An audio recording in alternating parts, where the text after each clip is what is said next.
Bismillahirrahmanirrahim. Alhamdulillahi rabbil alamin. Allahumma salli wa sallim wa barik ala Muhammad wa ala ali Muhammad. Allahumma anfa'na bima 'allamtana wa 'allimna ma yanfa'una wa zidna ilma wa barik lana fi ilmina warzuqna al-ikhlasa fil qawli wal 'amali kamila wa 'ilman nafi'an la yumsa wa tawfiqan daima wa sihhatan wa yaqinan wa afiyah. Allahumma aftah lana kulla khair wa yassir lana kulla umur. Allahumma ansuril mujahidin warhamil mustad'afin wa dammir a'da'ad din wa atmis ala amwalihim. Amin ya rabbal alamin. Alhamdulillah kaum muslimin rahimani wa rahimakumullah. Kita lanjutkan pengajian hadis dari kitab Sunan Tirmidzi. Dan insya Allah sore ini kita membahas tentang fadilah-fadilah jihad. Tetapi sebelum masuk pada kitab fadilah-fadilah jihad, masih ada satu hadis yang tersisa atau dua hadis yang tersisa yang belum kita pelajari, yaitu beliau mengatakan babu ma jaa fi bab tentang wasiyatihi sallallahu alaihi wasallam, wasiat Nabi sallallahu alaihi wasallam fil qitali, di dalam perang. Jadi maksudnya kalau Nabi mengirim pasukan untuk perang, maka beliau sebelum melepas pasukan itu beliau memberikan wejangan atau tausiah. Nah, tausiahnya kayak apa? Mari kita pelajari hadis 16-17.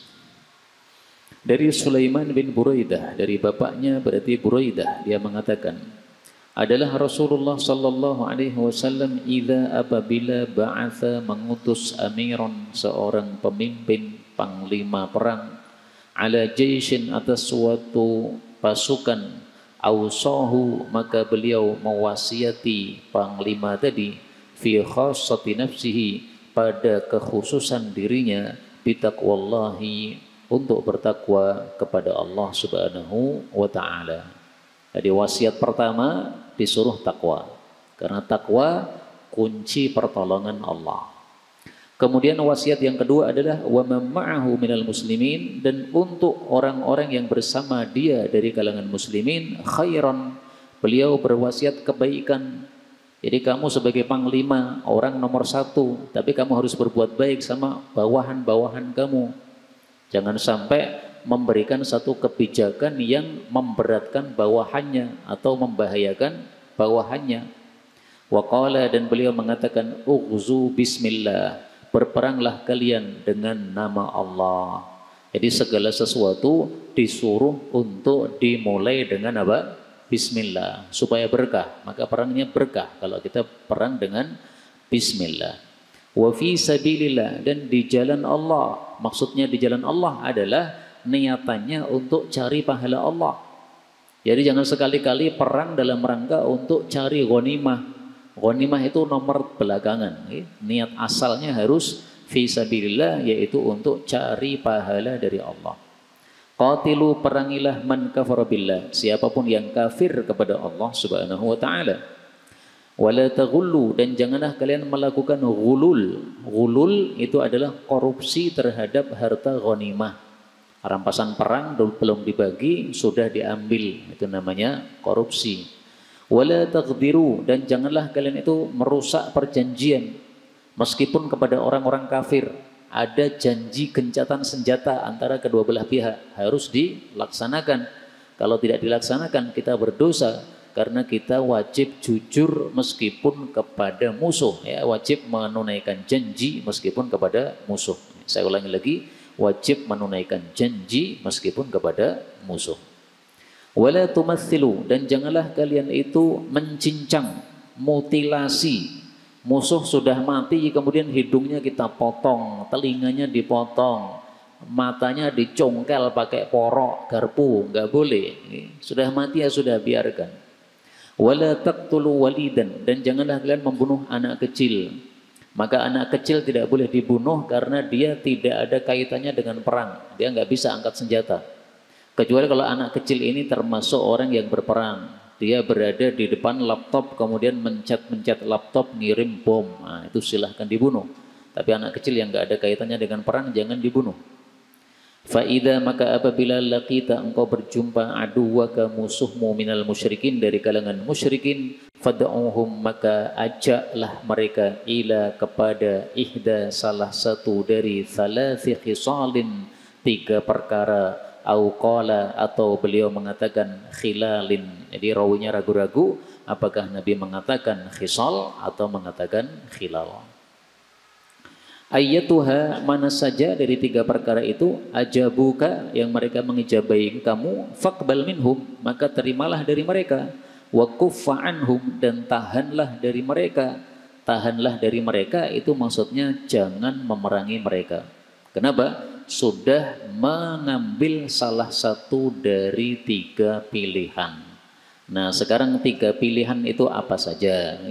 3 pilihan itu dijelaskan pada kalimat berikutnya. Yang pertama, wada'uhum ilal Islam, ajaklah mereka untuk masuk Islam.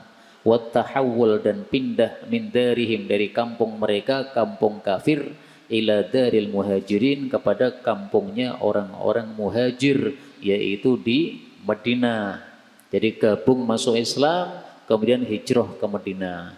Kenapa? Karena di awal-awal Islam, umat Islam jumlahnya masih sedikit, perlu tambahan pasukan, sehingga yang masuk Islam disuruh apa? Hijrah ke Madinah supaya tambah pasukan kaum muslimin.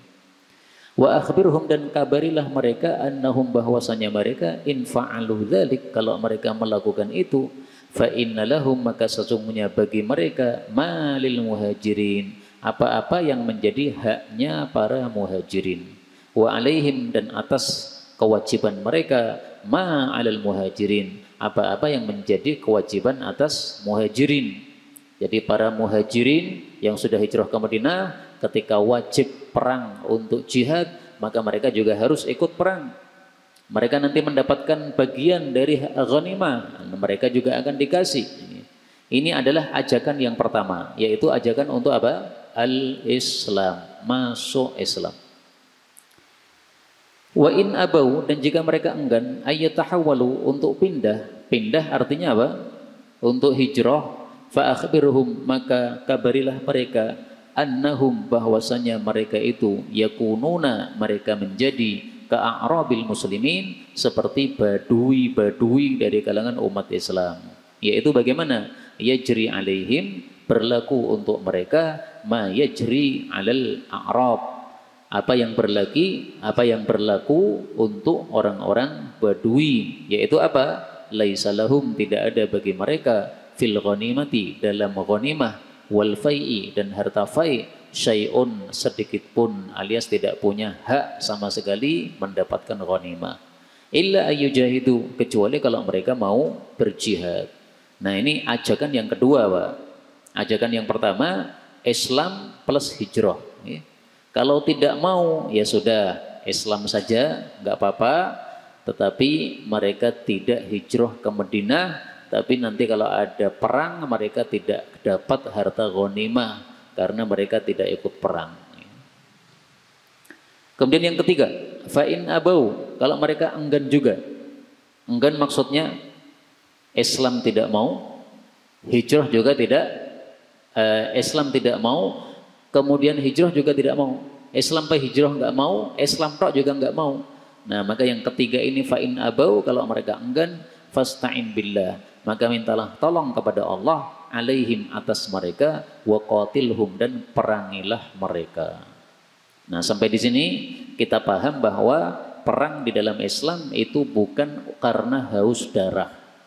Umat Islam bukan orang yang suka membunuh, tidak.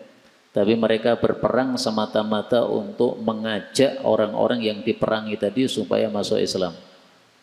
Sehingga tawaran pertama bukan pedang. Tawaran pertama itu Islam. Mau masuk Islam silahkan. Ahlan wa sahlan, kami bersaudara. Sehingga nggak ada perlu perang lagi. Sehingga kalau sudah masuk Islam maka sudah perang digagalkan, dibatalkan, ya, karena sudah apa? Masuk Islam. Tapi kalau tidak mau masuk Islam, nah, terpaksanya diperangi supaya mereka takluk dan akhirnya masuk Islam secara terpaksa. Nah di sini yang jadi garis bawah adalah kata-kata fasta'in, minta tolonglah kepada Allah. Jadi perang itu dimulai dengan berdoa, minta tolong kepada Allah. Karena kita ini lemah.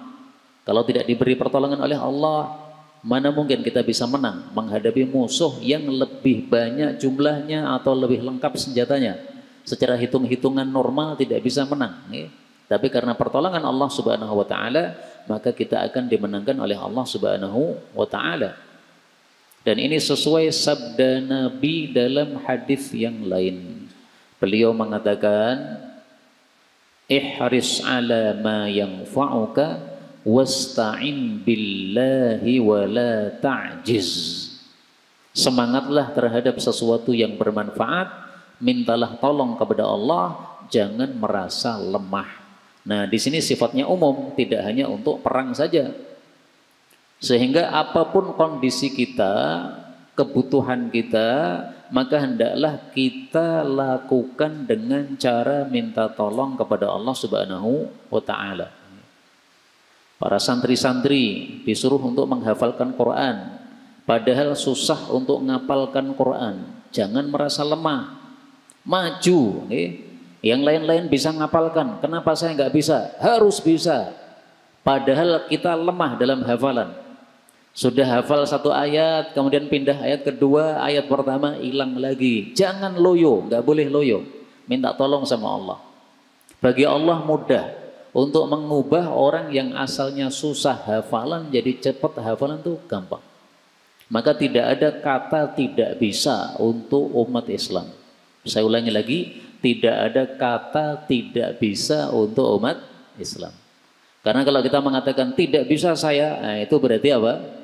Berarti kita sudah ta'jiz, kita sudah merasa lemah. Nggak boleh merasa lemah. Kita disuruh untuk ista'in billah, minta tolong kepada Allah. Kamu disuruh ngapalkan 30 juz, oh saya nggak bisa. Jangan mengatakan nggak bisa. Insya Allah saya akan berusaha. Nah, minta tolong kepada Allah Subhanahu wa taala. Dimulai hafalan dengan baca doa kepada Allah. Seperti di sini, perang dimulai dengan minta tolong, doa kepada Allah. Kemudian wa idza hasarta, dan kalau engkau itu mengepung hisnan, satu benteng, bentengnya orang-orang kafir, fa araduka, lalu mereka menghendaki kamu, anta ja'ala lahum, untuk menjadikan bagi mereka zimmatallah, memberikan kepada mereka perlindungan dari Allah, wa zimmata nabiyhi, dan perlindungan dari nabinya, fala taj'al lahum, maka jangan engkau berikan kepada mereka zimmatallahi, perlindungan Allah, wala zimmata nabiyhi, dan tidak pula perlindungan nabinya. Terus gimana? Waja'al lahum, dan berikan kepada mereka zimmataka, perlindungan kamu sendiri, wa zimmama ashabika, dan perlindungan dari sahabat-sahabat kamu. Li'annakum, karena sesungguhnya kalian, in takhfiru, jika kalian itu merusak zimmatakum, perlindungan yang kalian berikan, wa zimmama ashabikum, dan perlindungan sahabat-sahabat kalian, itu khairul lakum, itu lebih ringan bagi kalian. Lebih baik maksudnya apa? Lebih ringan bagi kalian min an takhfiru, daripada kalian merusak zimmatallahi wa zimmata rasulihi, perlindungan atas nama Allah dan perlindungan atas nama Rasulnya. Jadi kita mengepung kampung musuh, kemudian mereka angkat tangan. Kemudian mereka mengatakan, tolong berikan kepada kami perlindungan dari Allah dan Rasul. Nah, maka kita tolak, enggak. Saya maunya ngasih kepada kamu perlindungan dari kami, umat Islam. Jadi atas nama kami, bukan atas nama siapa? Allah dan Rasul. Karena kalau kita berikan atas nama Allah dan Rasul, kemudian kita merusak, dosanya lebih besar, Pak. Jadi sesuatu yang dinisbatkan kepada Allah dan Rasul, kalau kita langgar, itu dosanya lebih besar. Orang berdusta atas nama orang, dosa. Tapi kalau dusta atas nama Nabi, dosanya jadi besar lagi. Misalnya gini, ada orang mengatakan, itu Abu Zaidan pernah mengatakan, saya Syiah, misalnya. Padahal saya tidak pernah mengatakan begitu. Nah, orang seperti itu ngomong atas nama saya, sesuatu yang saya tidak ucapkan, itu dosa besar dia. Tapi kalau dia ganti, bukan Abu Zaidan yang ngomong, tapi Nabi. Nabi ngomong begini, padahal Nabi tidak bicara, itu dosanya lebih besar. Sebagaimana sabda Nabi SAW, beliau mengatakan, inna kadhiban alayya laysa kakadhibin ala ahad. Sesungguhnya dusta atas nama saya tidak seperti dusta atas nama siapapun selain saya. Siapa yang dusta atas nama saya secara sengaja, silahkan siap-siap masuk neraka. Artinya pasti masuk neraka. Hadis muttafaqun alaih. Nah, maka atas nama Nabi tidak usah dikasih, atas nama Allah nggak usah dikasih. Kemudian wa idza hasarta, dan apabila engkau itu mengepung ahla hisnin, penghuni satu benteng, fa araduka, lalu mereka menghendaki terhadap kamu antum zilahum, untuk menempatkan mereka ala hukmillahi, di atas hukum Allah, fala tumziluhum, maka janganlah engkau tempatkan mereka di atas hukum Allah tadi. Walakin akan tetapi anzilhum, tempatkan mereka ala hukmika, di atas hukum kamu sendiri. Sama dengan tadi ya. Kalau mereka minta tolong kami dikasih hukum atas nama Allah Subhanahu wa taala, nah, maka kita katakan tidak, saya akan ngasih hukum kepada kamu sesuai yang kami tetapkan, yang kami inginkan. Kenapa? Fa innaka la tadri, karena kamu tidak tahu, atusibu hukmallah, apakah kamu tepat dengan hukumnya Allah fihim, terhadap mereka, amla, atau tidak. Bisa jadi kita menganggap itu hukum sesuai hukum Allah, ternyata Allah tidak ridha. Bagaimana? Nah, jadi berdosa. Karena itu sebagian masyayikh mengatakan tidak bagus kalau kita mengatakan hukmul Islam fi kada. Hukum Islam dalam masalah ini, dalam masalah itu. Misalnya dalam masalah apa? Fi riba al-bunuk. Hukum Islam dalam masalah riba bank. Jangan katakan hukum Islam, karena bisa jadi pendapat yang ingin kamu sampaikan itu ternyata tidak sesuai dengan hukum Islam yang sesungguhnya. Lah terus gimana? Ya sudah, tulis saja hukmu ribal bunuk, hukumnya riba bank. Hukum sesuai apa? Sesuai pemahaman saya. Pemahaman dari mana? Dari Quran dan Sunnah. Sehingga kalau kita salah, itu kita tidak menisbatkannya kepada Qurannya langsung, tapi kita nisbatkan kepada pemahaman kita. Menurut saya begini, nah, kalau salah itu masih mending. Tapi kalau kita mengatakan menurut Allah begini, padahal kalau Allah tidak menginginkan itu, gimana coba? Nah, makanya hati-hati dalam masalah apa? Pengucapan ini, kecuali sesuatu yang sangat jelas ya. Kalau sesuatu yang sangat jelas, misalnya khamr sudah sangat jelas, maka itu sudah tidak perlu kita bimbang lagi dalam mengucapkan hal-hal seperti ini.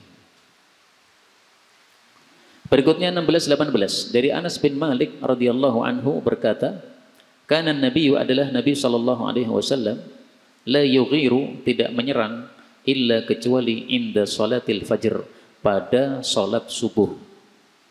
Fa in sami'a adzanan, kalau beliau mendengar adzan, amsaka, maka beliau menahan, yaitu tidak jadi menyerang. Kenapa? Karena kalau ada adzan di satu kampung, berarti itu adalah tempatnya umat Islam. Wa illa, dan jika tidak ada adzan, aghara, beliau menyerang. Wastama'a, dan beliau mendengarkan, ya dzata yaumin, pada satu hari. Fasami'a rajulan, lalu beliau mendengar seseorang, yaqulu, mengucapkan Allahu Akbar, Allahu Akbar. Ini ada perselisihan pendapat di antara para ulama. Ada yang mengatakan Allahu Akbarullahu Akbar boleh disambung. Ada yang mengatakan juga tidak boleh seperti itu, harus satu-satu. Allahu Akbar, Allahu Akbar. Nah, tapi insya Allah dua-duanya sah. Sambung boleh, jadi satu juga boleh. Faqala, lalu Nabi mengatakan, alal fitrah, orang ini di atas fitrah, yaitu di atas Islam. Faqala, lalu si muadzin mengatakan, asyhadu an la ilaha illallah. Faqala, maka Nabi bersabda, kharajta minan nar, kamu keluar dari api neraka karena kamu mengucapkan syahadatain. Orang yang Islam itu tempatnya di dalam surga. Kaum muslimin rahimani wa rahimakumullah, hadis ini menunjukkan dua hal. Yang pertama, waktu menyerang musuh yang paling afdal itu adalah setelah subuh. Kenapa setelah subuh? Satu, karena waktunya berkah. Sebagaimana sabda Nabi sallallahu alaihi wasallam, beliau mengatakan, burika li ummati fi bukuriha, diberkahi untuk umatku di dalam waktu paginya. Bukur itu adalah waktu pagi setelah subuh sebelum terbit matahari, itu namanya bukur. Ini hadis riwayat Tabarani sahih. Yang kedua, karena waktu subuh orang-orang kafir masih tidur, sehingga kalau kita serang itu kira-kira mereka belum siap, sehingga kemenangan insya Allah mudah dicapai. Karena itu perang tidak hanya tawakal saja, harus ada ikhtiarnya, harus pakai mikir gimana caranya supaya kita menang. Jangan asal-asalan. Udah nggak apa-apa, maju saja. Yang penting kita sudah ikhlas karena Allah. Kamu maju tapi kamu tidak bawa senjata, mati semua nanti. Nggak benar. Karena itu wajar kalau sekarang ketika ada perang antara Palestina dengan Israel, itu kemudian umat Islam pecah jadi dua. Ada yang mengatakan ini perangnya sudah bagus sesuai dengan syariat Islam. Ada lagi yang mengatakan ini perangnya perang ngawur. Ngawurnya kenapa? Karena belum punya kemampuan yang cukup, sudah nyerang. Akhirnya karena nyerang, kemudian Israel membalas, yang kena adalah rakyat jelata.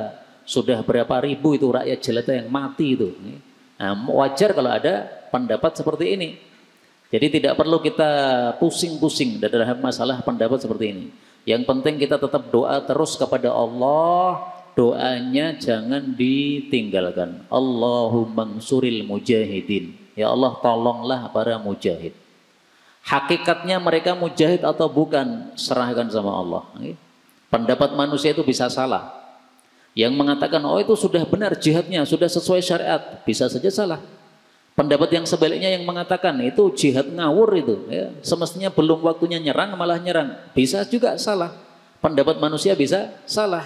Nah, maka karena kita tidak ngerti hakikatnya, udah kita berdoa yang pasti benar saja. Berdoa minta pertolongan untuk para mujahid, itu nggak mungkin salahnya. Karena jihad itu apa? Perbuatan yang disyariatkan, sehingga kita mendoakan mereka pasti benarnya karena sudah sesuai dengan ajaran Nabi SAW. Hanya saja apakah mereka itu jihadnya sudah sesuai atau tidak, nah itu wajar kalau ada perselisihan pendapat di antara kaum muslimin. Mudah-mudahan semuanya mendapatkan taufik untuk tidak saling menghina di antara mereka. Beda pendapat silahkan, tapi jangan berhenti berdoa, mendoakan para mujahidin fi sabilillah, dan mendoakan orang-orang yang mustad'afin, orang-orang yang dilemahkan, dan mendoakan agar musuh-musuh ini dihancurkan oleh Allah Subhanahu wa taala. Ini pelajaran pertama, ya, bahwasanya nyerang musuh itu pada waktu pagi pada subuh. Kemudian yang kedua, hadis ini menunjukkan bahwa kalau ada muadzin mengucapkan Allahu Akbar, tidak wajib kita menirukan. Dan ini termasuk masalah khilafiyah. Karena itu di sini saya kasih tanda garis bawah. Untuk tanda di sini ada khilafiyah. Sebagian ulama berpendapat hukumnya wajib menirukan adzan. Adzan berkumandang, diam, tirukan adzan. Kenapa? Disuruh oleh Nabi sallallahu alaihi wasallam. Apa kata Nabi? Qul kama yaqulun. Kalau kamu mendengar azan, ucapkan seperti yang diucapkan muadzin. Kalau sudah selesai azan, berdoalah, pasti dikabulkan oleh Allah. Hadis riwayat Abu Dawud. Nah, di sini perintah, ucapkan seperti yang diucapkan muadzin. Berarti wajib. Karena hukum asal perintah adalah wajib.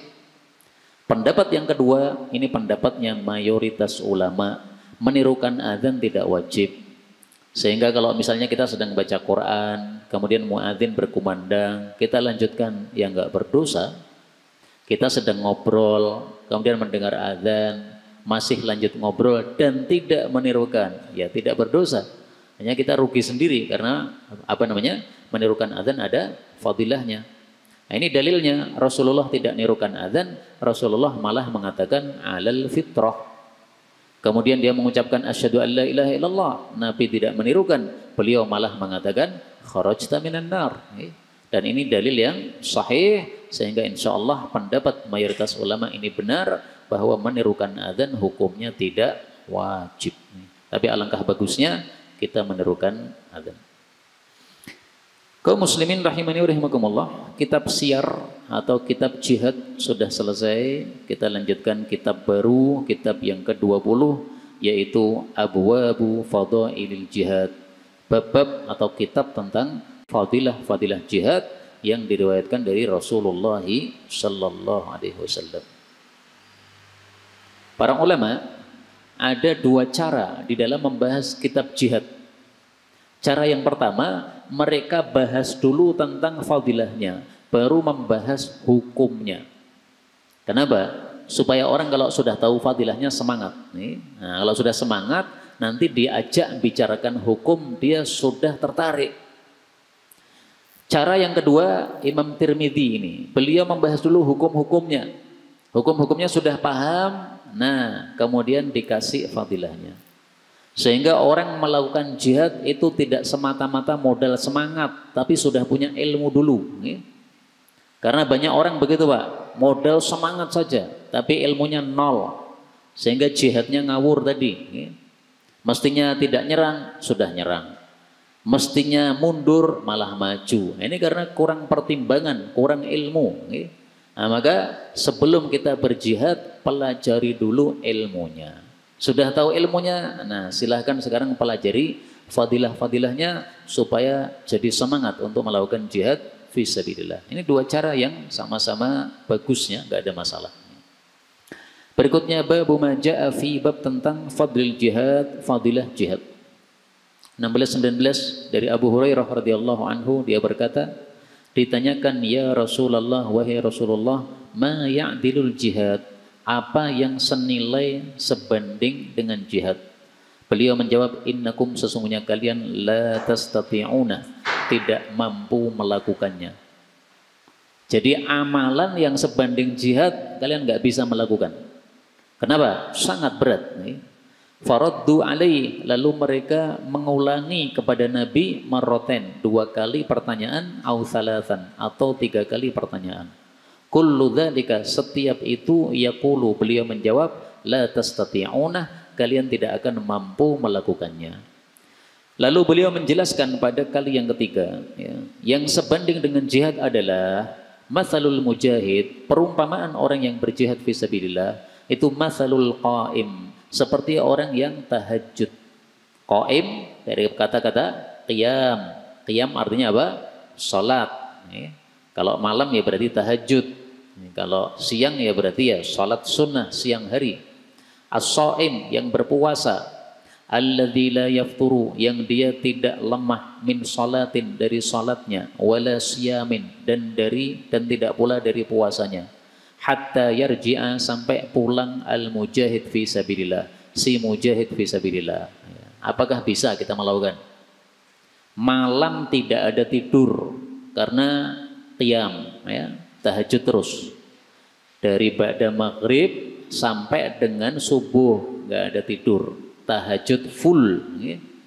Kemudian siang harinya puasa, yaitu dari subuh sampai dengan maghrib, puasa siang hari, tahajud malam hari, tidak ada istirahat, la yaftur, tidak lemah, berarti tidak ada istirahat sama sekali.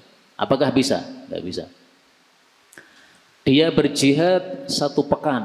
Nah, kita bangun malam seperti itu 1 pekan. Apa bisa? Saya kan nggak bisa. Pasti jam 12 malam sudah angop-angop. Jam 2 malam sudah ambruk dia. Nggak mampu untuk apa? Menahan ngantuk. Nah, maka tidak bisa amalan jihad ditandingi dengan amalan yang lain. Karena itu ringkasnya, jihad ini adalah amal tertinggi di dalam Islam. Kenapa tertinggi? Karena tidak ada yang senilai dengan jihad.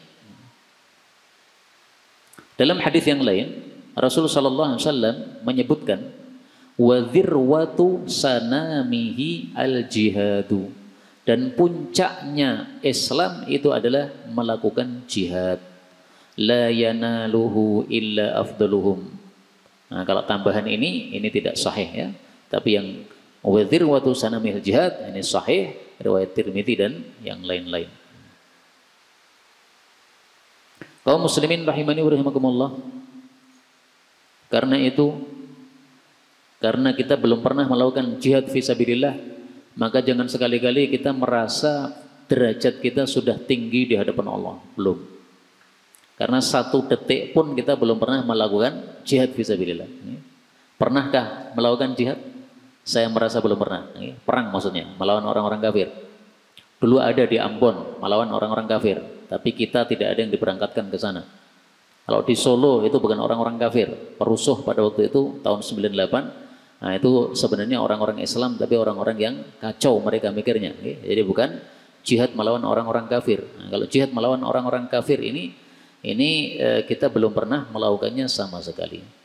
Tapi tenang ya, meskipun kita belum pernah melakukan jihad fisabilillah, perang melawan orang-orang kafir, tapi sudah ada amal yang oleh Allah disetarakan dengan jihad fisabilillah, yaitu talabul ilmi. Setara dari sisi sebagian hal, tidak dari semua hal. Jadi jangan salah paham. Kalau yang setara total tadi nggak bisa kita lakukan. Kalau ini setara dari sebagian hal saja. Manja masjidi hadza, siapa yang datang ke masjidku, tidak mendatangi masjid kecuali untuk kebaikan yang dia pelajari atau dia ajarkan, maka dia sederajat dengan mujahid fi sabilillah. Nah, maka para ulama mengatakan Islam tegak dengan dua, bisinan dengan senjata yaitu jihad fi sabilillah, bil bayan dengan ilmu, dengan penjelasan yaitu ilmu. Nah, maka kalau kita tidak bisa melakukan jihad dengan senjata karena nggak ada jihad senjata di Indonesia sekarang ini, maka mari kita jihad dengan apa? Dengan ilmu, yaitu menyampaikan ilmu atau mempelajari ilmu. Berikutnya 16:20 dari Anas radhiyallahu anhu, dia berkata Rasul sallallahu alaihi wasallam bersabda, yaqulullahu azza wa jalla, Allah berkata. Berarti ini adalah hadis qudsi atau hadis rabbani atau hadis ilahi atau hadis marwi, ada 4 nama ya. Apa kata Allah? Al-mujahid fi sabili, orang yang berjihad di jalanku, huwa alayya dhamin, dia itu atasku terjamin. Terjamin apa? 1, in qabatuhu, kalau saya mencabut nyawanya, awrathtuhul jannah, saya wariskan kepadanya surga. 2, wa in raja'tuhu, kalau saya kembalikan dia pulang ke rumah, raja'tuhu bi ajrin, saya kembalikan dia dengan pahala, au ghanimatin, atau dengan ghanimah. Artinya kadang hanya mendapatkan pahala tanpa ghanimah, kadang mendapatkan pahala plus ghanimah. Kaum muslimin rahimani wa rahimakumullah, dari sini diambil pelajaran bahwa untuk mendapatkan surga salah satu kuncinya adalah jihad. Jihad mati surga. Di Indonesia tidak ada jihad, terus gimana? Ada 3 amal disebutkan oleh Nabi yang sama-sama dijamin surga, sehingga kita dapat solusi dalam hal ini. Kulluhum dhamin 'ala Allah. Sabda Nabi, salasatun, ada 3 orang semuanya dijamin oleh Allah. 1, orang yang keluar berperang di jalan Allah, maka dijamin oleh Allah kalau mati masuk jannah, kalau kembali membawa pahala atau ghanimah. Ini yang pertama sama dengan tadi ya. Yang kedua, seseorang yang dia pergi ke masjid, maka dijamin oleh Allah kalau mati masuk jannah, kalau pulang membawa pahala. Nah, panjenengan sekarang datang ke masjid untuk pengajian, untuk sholat, pulang mati surga Pak. Nah, silakan yang mau masuk surga nanti segera mati saja, karena sudah datang ke masjid sekarang ini. Tapi kalau tidak mati berarti dapat pahala. Yang ketiga, seseorang yang dia masuk rumahnya dengan salam, assalamualaikum, maka dijamin oleh Allah, yaitu sama dengan tadi, kalau mati masuk surga, kalau tidak mati maka dapat pahala. Karena itu kaum muslimin rahimani wa rahimakumullah, yang dijamin masuk surga ini tidak hanya mujahid saja. Sehingga kita yang tidak melakukan jihad karena tidak ada jihad di Indonesia, kita masih bisa memilih 2 pilihan yang lain, yaitu datang ke masjid, salat jamaah, pengajian dan sebagainya, kemudian masuk rumah ucapkan salam. Karena itu tolong anak-anak kita dididik semuanya. Jangan masuk rumah kecuali salam. Anak kita dibiasakan masuk rumah tidak salam, suruh balik lagi. Kalau tidak nyaman nyuruh balik keluar, ya sudah, nggak apa-apa, nggak usah balik keluar. Yang penting suruh salam. Jadi dia sudah masuk belum salam, suruh salam. Karena kalau dibiarkan setiap hari masuk tanpa salam, akhirnya jadi kebiasaan. Tapi kalau ditegur, akhirnya jadi kebiasaan juga. Wah, nanti ditegur lagi. Nah, sehingga masuknya pakai salam. Jadi harusnya otomatis orang masuk rumah itu assalamualaikum. Pulang dari masjid masuk rumah, assalamualaikum. Pulang dari pasar masuk rumah, assalamualaikum. Jadi meskipun keluarnya cuma sebentar-sebentar, tapi kalau masuk tetap apa? Salam. Tidak harus menunggu kalau safar jauh, nggak harus begitu. Berikutnya babu maja'a fi bab tentang fadilah man mata, orang yang mati murabiton dalam keadaan melakukan ribat. Apa itu ribat? Ribat itu adalah hifdzu thagri al-muslimin, menjaga benteng atau perbatasan umat Islam. Jadi ini negara umat Islam, ini negara kafir. Ada perbatasannya kan? Nah, ini perlu dijaga. Kalau tidak dijaga, nanti bisa diserang oleh orang-orang kafir. Nah, itu namanya ribat. Kalau sedang ribat kemudian mati gimana? Perang nggak ada, tapi dia melakukan ribat. Bisa jadi nanti musuh menyerang. Ini sekarang tidak menyerang selama 1 bulan, tapi bisa jadi dia menyerang. Nah, pas kita jaga tidak ada serangan, tapi tiba-tiba ada sniper, kemudian kita ditembak mati. Atau ya tidak dari sniper, memang kita mati sendiri, sakit pas melakukan ribat, kemudian mati, sama ada fadilahnya. Fadilahnya apa? 1621. Dari Fadalah bin Ubaid, dia menceritakan dari Nabi SAW bersabda, kullu mayyit, setiap orang mati, yukhtamu ala amalihi, disegel atau ditutup terhadap amalnya. Artinya amalnya sudah tidak menghasilkan pahala. Kita mati, ya berarti sudah pahala berhenti. Tetapi ada pengecualian, illalladzi, kecuali orang yang mati murabiton dalam keadaan melakukan ribat fi sabilillah, maka dia mati pahalanya masih ngalir. Maka kata beliau fadilahnya 1, fa innahu, maka sesungguhnya dia yunma lahu, ditambah terhadapnya amaluhu, amalnya ila yaumil qiyamah, sampai hari kiamat. Yunma itu dari kata-kata nama. Nama itu artinya ziyadah, tambahan, ya. Nah, maka yunma itu sama dengan yuzadu, ditambah, amalnya masih ditambah, pahalanya nambah terus sampai hari kiamat. Fadilah yang kedua, wa ya'manu, dan dia aman min fitnatil qabr, dari ujian kubur. Yang dimaksud ujian kubur 3 pertanyaan. Man rabbuka, siapa Tuhanmu? Man nabiyuka, siapa nabimu? Madinuka, apa agamamu? Nah, ini aman. Aman pasti bisa jawab atau tidak perlu ditanya. Jadi aman ini kalau ditanya pasti bisa jawab atau tidak perlu ditanya. Kenapa? Karena malaikatnya sudah tahu kamu sudah muslim, nggak perlu dicek lagi. Nah, maka dia aman dari fitnahan kubur. Wasami itu, dan saya mendengar Rasulullah SAW yaqulu, al-mujahid, orang yang berjihad adalah man jahada, orang yang berjihad nafsahu, terhadap hawa nafsunya. Hadis ini membicarakan 2 hal. Yang pertama, fadilah ribat, bahwasanya siapa yang melakukan ribat kemudian mati, maka pahalanya masih dialirkan. Dan ini untuk kita yang tidak ada ribat di Indonesia ini, maka kita bisa mendapatkan amal yang semisal mati masih dapat pahala. Sebagaimana sabda Nabi SAW, sab'un, ada 7 amal, yajri, yang masih mengalirkan kepada seorang hamba akan pahalanya meskipun dia sudah dikubur setelah mati. Nah, mari 7 ini kita lakukan semuanya kalau bisa. Kalau tidak, minimal 1 kita lakukan.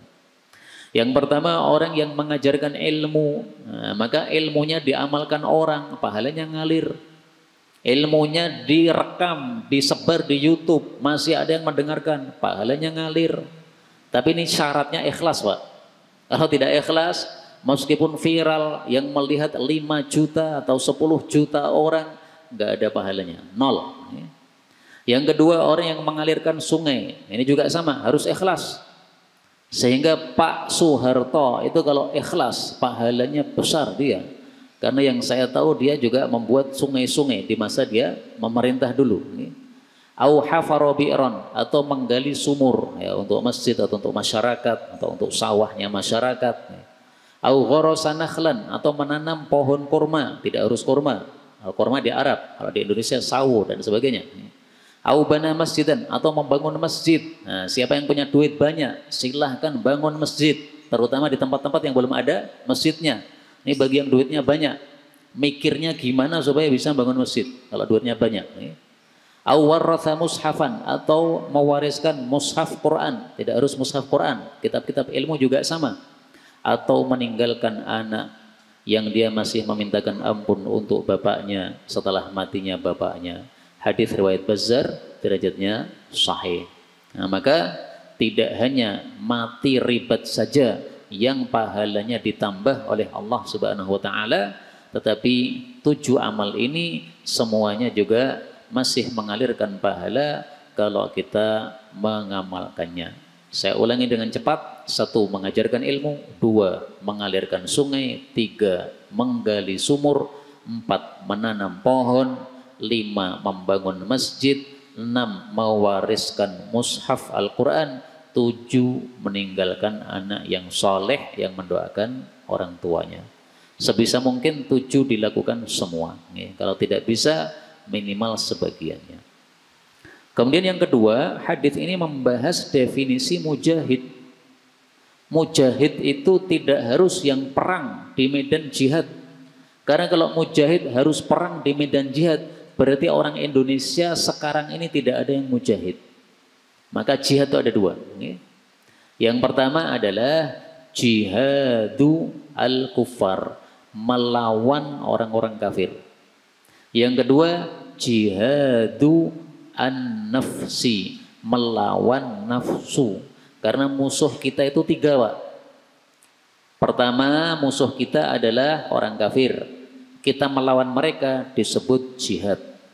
Kedua, musuh kita adalah nafsu kita. Ketiga, musuh kita adalah setan. Nah, setan ini sama dengan nafsu ini, karena dia membisiki nafsu kita. Nah, maka disebut dengan jihadun nafsi, jihad melawan nafsu. Sekarang tidak ada jihadul kufar untuk kita orang Indonesia, karena nggak ada perang di Indonesia. Tapi jihadun nafsi ini setiap detik ada. Kita membawa HP, ini perlu jihadun nafsi. Karena kalau tidak jihadun nafsi, maka HP ini bisa menyebabkan kita masuk dalam perangkap setan. Masuk perangkap setan berarti masuk neraka. Nah, makanya Nabi menjelaskan di sini, al-mujahid manjahada nafsah. Orang yang berjihad itu adalah orang yang melawan nafsunya. Jihad melawan orang-orang kafir, ini ada yang menyebut jihad asghar, jihad kecil. Jihad melawan nafsu, ini ada yang menyebut jihad akbar, jihad besar. Tetapi istilah ini munculnya dari hadis yang tidak sahih. Mari kita lihat hadisnya. Maqdam, qadimtum khaira maqdam, kalian sudah pulang dengan sebaik-baik pulang. Ini Nabi menyambut para mujahid yang pulang dari perang. Maka disambut, kalian pulang dari sebaik-baik tempat pulang. Wa qadimtum minal jihadil asghar, tapi kalian itu pulang, datang dari jihad yang kecil ilal jihadil akbar, menuju jihad yang terbesar, yaitu mujahadatul abdi hawah, seseorang melawan nafsunya sendiri. Melawan orang kafir sudah selesai, balik ke rumah masih ada musuh, yaitu nafsumu sendiri. Nah, itu istilahnya apa? Jihad akbar, jihad yang lebih besar. Dan ini istilah ini belum kita temukan dalam hadis yang sahih. Sehingga ya istilah itu kurang bagus sebenarnya ya. Karena apa? Sumbernya bukan hadis yang sahih. Tetapi sebenarnya kalau dikatakan jihad melawan nafsu itu adalah jihad yang besar, itu wajar Pak. Wajarnya dari sisi apa? Kalau jihad melawan orang kafir itu ada masanya. Tidak setiap detik kita perang. Tapi kalau melawan nafsu, ini setiap detik kita perang. Siang hari kita harus melawan nafsu kita. Kalau tidak nanti terjerumus di dalam kemaksiatan. Sore hari ketemu nafsu lagi. Malam hari ketemu nafsu lagi. Apalagi malam hari nggak ada orang. Di kamar cuma sendirian. Nah, ini nafsunya menggebu-gebu ini. Kalau tidak dilawan itu pasti apa? Pasti kita kalah. Makanya kalau disebut jihad besar melawan nafsu, itu sebenarnya ada sisi benarnya. Hanya saja dari sisi dalil dhaif tadi. Karena itu ya kurang bagus sebenarnya kita sebut dengan jihad besar. Tapi kalau ada yang menyebut dengan jihad besar, ya masih bisa dimaklumi karena tadi ya melawan nafsu ini setiap saat, setiap detik, tidak seperti melawan orang-orang kafir. Inilah yang dapat kita pelajari pada pertemuan kali ini. Benarnya dari Allah Subhanahu wa taala. Kalaupun ada salahnya fa astaghfirullahal azim li wa lakum.